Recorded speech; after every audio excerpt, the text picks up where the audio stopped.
Hello students, हम फिर एक बार आपके सामने हाजिर हैं एक बहुत ही महत्वपूर्ण न्यूमेरिकल के साथ।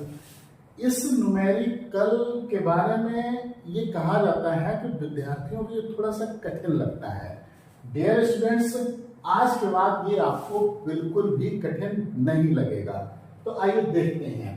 इसमें दो चीजें पूछी हैं। 6 ओम में धारा यानी कि I1 प्लस I2, ये रहा 6 ओम का प्रतिरोध और इसमें प्रवाहित धारा है I1 प्लस I2। मजे की बात ये है कि ये ज्ञात करने के लिए हमको पहले I1 ज्ञात करना है, I2 ज्ञात करना है, फिर दोनों को जोड़ना है, तो वो है 6 ओम में धारा। चलिए, दूसरा है 4 वोल्ट के सेल के सिरों पर वोल्टता। ये है 4 वोल्ट का सेल, इसके सिरों पर वोल्टता ज्ञात करनी है। डियर स्टूडेंट्स, कई विद्यार्थियों को ये कंफ्यूजन है कि जब 4 वोल्ट का सेल है तो फिर वोल्टता ज्ञात करने की क्या जरूरत है? वो 4 वोल्ट है तो वोल्टता। डियर स्टूडेंट्स, ये 4 वोल्ट वोल्टता नहीं है, ये 4 वोल्ट इस सेल का विद्युत वाहक बल है, इलेक्ट्रोमोटिव फोर्स है, ईएमएफ है। अगर इसका आंतरिक प्रतिरोध शून्य होता या नगण्य होता, ऐसी स्थिति में इस 4 वोल्ट के विद्युत वाहक बल वाले सेल की वोल्टता भी 4 वोल्ट होती। लेकिन ये सेल पुराना हो गया, इसके सेल का रेजिस्टेंस बढ़ गया, इंटरनल रेजिस्टेंस इसके पास है, आंतरिक प्रतिरोध है। तो ऐसी स्थिति में अब ये अपनी पूरी ताकत का इस्तेमाल नहीं कर सकता है। ये मान लीजिए कि जैसे कोई वेट लिफ्टर हो और 2 क्विंटल वजन उठाता हो, किसी दिन उसकी तबीयत खराब हो तो उस दिन वो 2 क्विंटल नहीं उठा पाएगा वजन। बिल्कुल वही स्थिति है कि ये जो इंटरनल रेजिस्टेंस है, इंटरनल रेजिस्टेंस की वजह से इसकी जो वोल्टता होगी वो विद्युत वाहक बल से कम होगी। अब देखिए, इसमें एक ये सेल है, इस सेल का जो विद्युत वाहक बल है वो है 2 वोल्ट, इसके साथ ही इंटरनल रेजिस्टेंस है, इसकी भी वोल्टता इससे कम होगी, यानी कि आंतरिक प्रतिरोध है। अब आप ये देखिएगा, ये जो 2 वोल्ट का सेल है इसकी धारा है I2, तो 5 ओम में धारा I2। ये जो 4 वोल्ट का सेल है इसकी धारा है I1, तो इस वाले 5 ओम में धारा I1। धारा धन सिरे से ऋण सिरे की ओर जाती है, तो धारा इधर से I1 आ रही, इधर से धारा I2 जा रही। बिंदु D पर देखिए, ये किरचॉफ का प्रथम नियम लग गया। जी हाँ, वैद्युत परपथ संबंधी किरचॉफ का जो प्रथम नियम है कि किसी संधि पर मिलने वाली समस्त धाराओं का बीजगणितीय योग शून्य होता है, या संधि की ओर आने वाली धाराओं का योग संधि से दूर जाने वाली धाराओं के योग के बराबर होता है। तो यहाँ I2 आ रही, ये I1 आ रही, यहाँ जाने वाली धारा कितनी होगी? I1 प्लस I2, यानी कि 6 ओम में धारा जो है वो I1 प्लस I2 है। यहाँ से धारा फिर डिवाइड हो रही, यहाँ आएगी तो I1 प्लस I2, ऊपर कितनी चली जाएगी? I1, इधर कितनी आएगी? I2, यानी कि इस वाले 4 ओम में धारा I2 है, इस वाले 4 ओम में धारा I1 है। अब समस्या क्या विद्यार्थियों को दिखाई दे रही है कि ये जो 1 ओम का प्रतिरोध है ये क्यों है, और ये है तो इसके चारों ओर ये घेरा क्यों बना रखा है? ये 3 ओम का प्रतिरोध क्यों है? अगर है तो इसके चारों ओर ये घेरा क्यों बना रखा?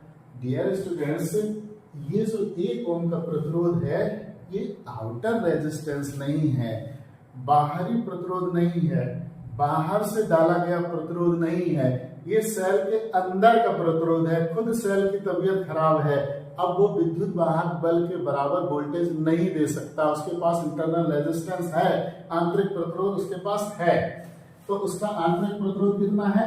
1 ओम।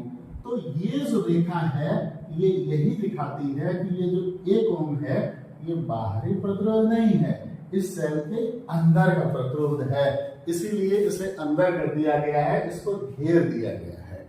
यही स्थिति इसमें है। अब प्रश्न क्या आपके साथ आ रहा होगा कि ये जो इंटरनल रेजिस्टेंस है इसको हम सॉल्व कैसे करेंगे? इनको हम सॉल्व करेंगे, I1 I2 के मान निकालेंगे वैद्युत परपथ संबंधी किरचॉफ के द्वितीय नियम से, और वैद्युत परपथ संबंधी किरचॉफ के द्वितीय नियम में के इस्तेमाल करते समय जो हम प्रतिरोध के साथ करते हैं, जैसे प्रतिरोध को इस्तेमाल करते हैं वही व्यवहार इस ओम के साथ करेंगे, 1 ओम के साथ करेंगे, वही वैसा ही व्यवहार इस 3 ओम के साथ करेंगे, जैसा इस 4 ओम के साथ करेंगे वैसा ही इस 3 ओम के साथ करेंगे। बिल्कुल भी घबराने की जरूरत नहीं है। ये घेरा सिर्फ इसलिए है कि इसके मतलब इस घेरे के अंदर इसलिए है क्योंकि ये सेल के अंदर का प्रतिरोध है, आंतरिक प्रतिरोध है, इंटरनल रेजिस्टेंस है। सामान्यतः इसको स्मॉल आर से प्रकट करते हैं, आउटर रेजिस्टेंस को कैपिटल आर से प्रकट करते हैं। तो डियर स्टूडेंट्स, इसमें 2 बंदपास हैं, एक बंदपास हम ये ले लेते हैं, एक ये है, तो 3, लेकिन हम एक इससे काम चला लेंगे, एक इससे काम चला लेंगे। 2 बंदपास हैं तो दोनों में किरचॉफ के द्वितीय नियम का इस्तेमाल करेंगे, 2 समीकरण बनेंगे और उन दोनों समीकरणों को हल करके I1 और I2 की वैल्यू ज्ञात करेंगे। तो सबसे पहले हम बंदपास लेते हैं A B C B A। तो यहां से चलते हैं बंदपास A B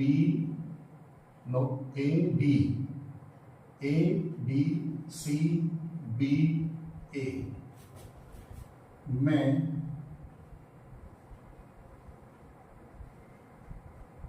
किरचॉफ के द्वितीय नियम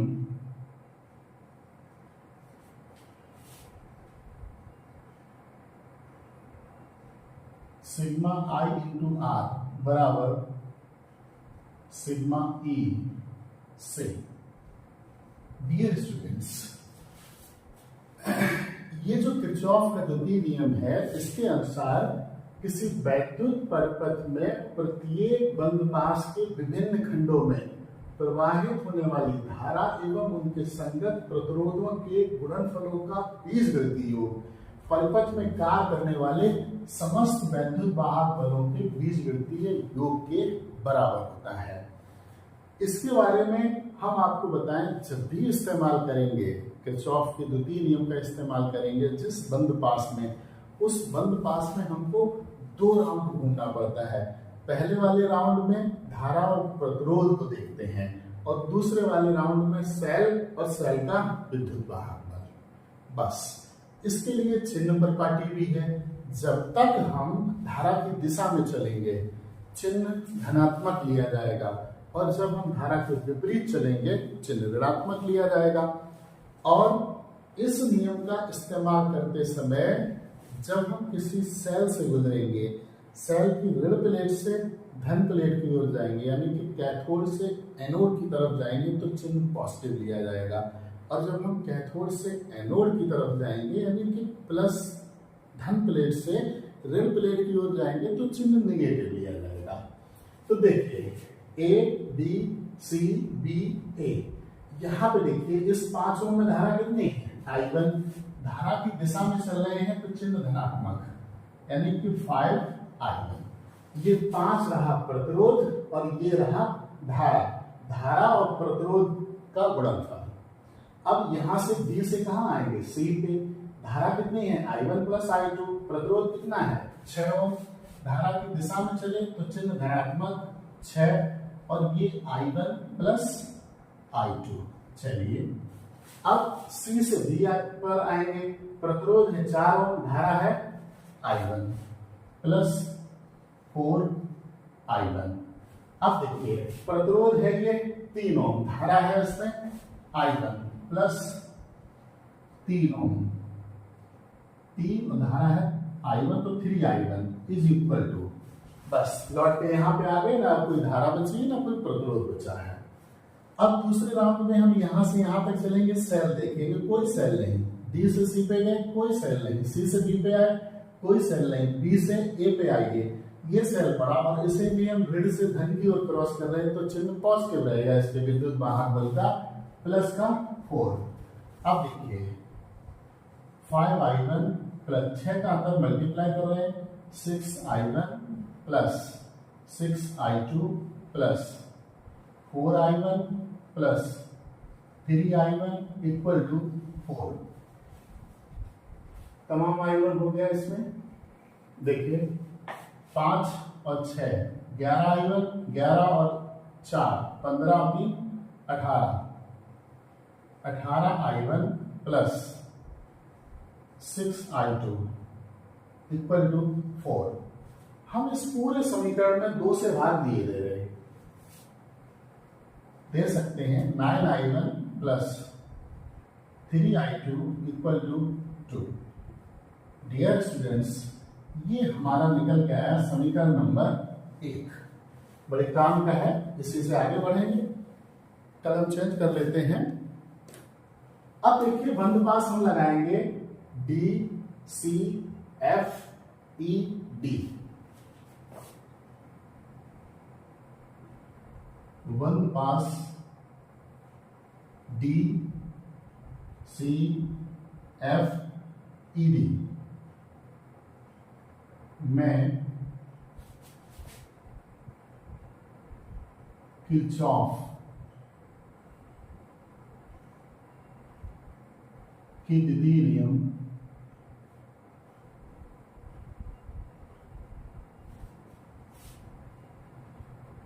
सिग्मा आई इंटू आर बराबर सिग्मा ई से। देखिए पहले राउंड में धारा और उसके संगत प्रतिरोध। डी से कहां आएंगे? पहले सी पे। प्रतिरोध कितना है? 6 ओम। धारा की दिशा में है तो चिन्ह धनात्मक 6 और I1 प्लस I2 ये रही धारा। अब देखिए हम C से F पर आएंगे। धारा की दिशा में है तो धारा इसमें इधर से इधर है। प्रतिरोध है 4 और धारा इसमें कितनी आई है? I2 तो 4I2। अब देखिए F से आएंगे E पर। F से E पर धारा की दिशा में है तो चिन्ह पॉजिटिव। प्रतिरोध कितना है? 1 ओम इंटू धारा कितनी है? I2। अब देखिए E से D पे जाएंगे। धारा I2 प्रतिरोध 5, धारा की दिशा में है तो चिन्ह पॉजिटिव तो 5I2 इक्वल टू। अब देखिएगा दूसरे राउंड में देखेंगे सेल। डी से सी तक कोई सेल नहीं है, सी से एफ तक कोई सेल नहीं, एफ से ई पे आएंगे तो सेल है। ऋण से धन की तरफ आ रहे हैं तो चिन्ह पॉजिटिव होगा और इसका विद्युत वाहक बल है 2 तो प्लस का 2।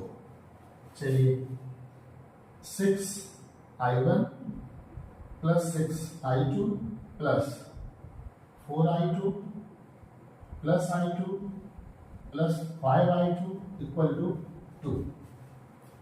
I2 का स्टेप पहले लिख लेंगे। पहले ही है 6I1 प्लस 6 4 10 11 और 5 16 16I2 बराबर 2। इसमें भी 2 से भाग दे रहे हैं तो 3I1 plus 8I2 equal to 1। ये रहा आपका समीकरण नंबर 2। अब हमें कुछ गायब करना है इसमें। I1 काटते हैं पहले। यहाँ 3I1 है, यहाँ 9I1 है तो समीकरण नंबर 2 में हम 3 से मल्टीप्लाई कर लेंगे और समीकरण 1 से समीकरण 2 को घटा दे रहे हैं। ये हम घटा दे रहे हैं क्योंकि सवाल थोड़ा सा बड़ा जाएगा।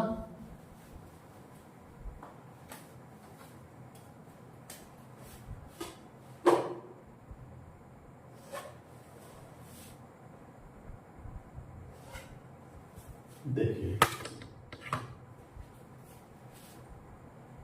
समीकरण 1 माइनस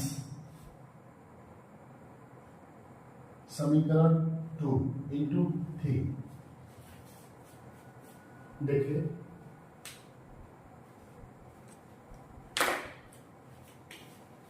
तो ये रहा आपका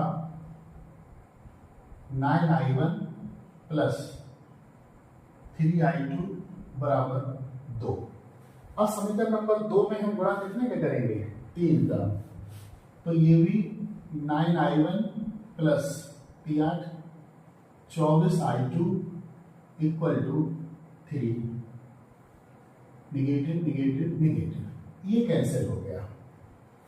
यहां पर जो बचेगा वो बचेगा माइनस का 21i2 बराबर -1। माइनस माइनस कैंसिल हो जाएगा, यहां निकाल दे रहे इसमें।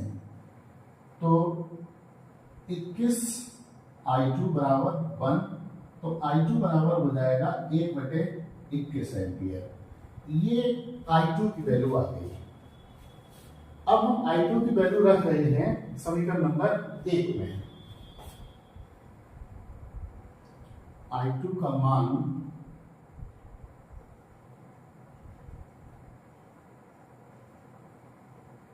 समीकरण 1 में रखने पर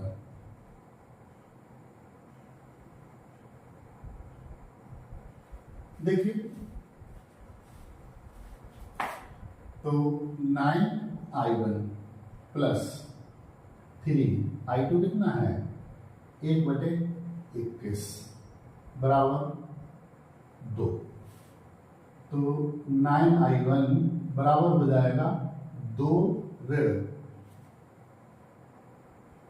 थोड़ा सा रुकिए, ऐसा कर लेते हैं, ये काट लेते हैं 7 बार। तो 9i1 प्लस 1/7 बराबर 2। तो 9i1 बराबर हो जाएगा 2 ऋण 1/7। इसे इस तरीके से लिख देंगे, 7 दूनी 14, 14 में से 1 गया 13/7, यानी कि 9i1 बराबर 13/7। तो i1 बराबर हो जाएगा 13/9 7 63 एम्पियर। वाह! तो i1 की वैल्यू आई 13/63 एम्पियर और i2 की वैल्यू आई 1/21 एम्पियर। अब देखिएगा, जो सवाल में 2 चीजें पूछी थी, वो थी, पहली थी 6 ओम प्रतिरोध में धारा। तो नंबर 1, 6 ओम के प्रतिरोध में धारा।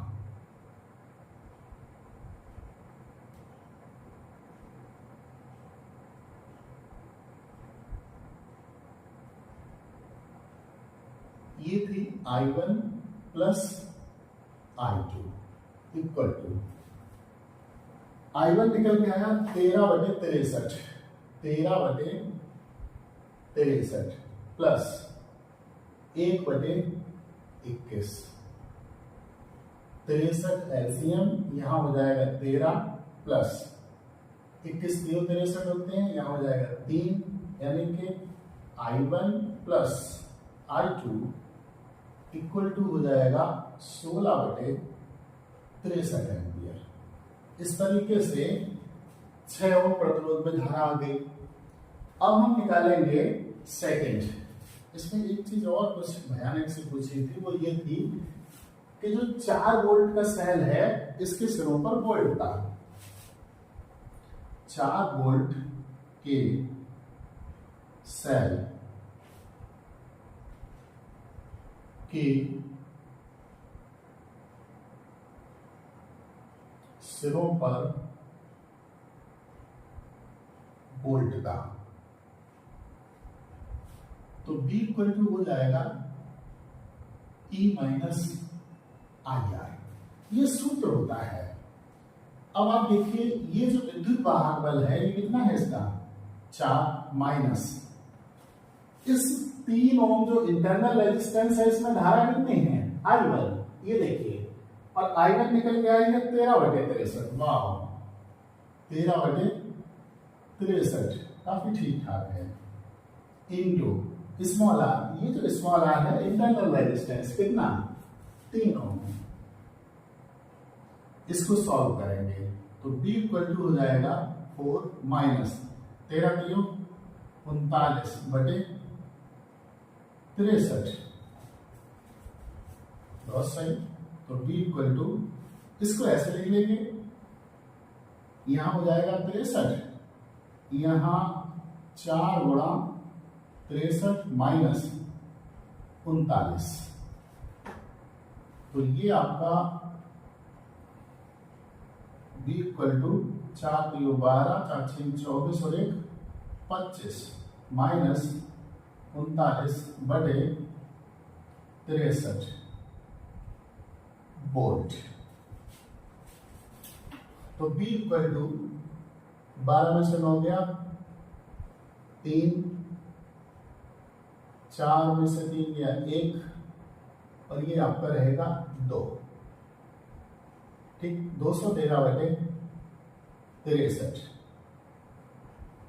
इसमें भाग देंगे, पहली बार जाएगा 3 बार, 6 3 18 180 और 3 3 9 189।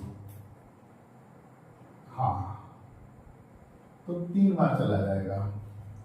उसके बाद जब इसको घटाएंगे तो बचेगा 11 इधर 13 इधर, 11 दूनी 22, फिर भी ये 3 बार ही जाएगा। 3.38 के लगभग इसका आंसर आता है इस तरीके से। उम्मीद है डियर स्टूडेंट्स समझ में आया होगा। हमारे चैनल को देखते रहिएगा, कमेंट्स करिए कैसा लगता है आपको वीडियो। Thank you.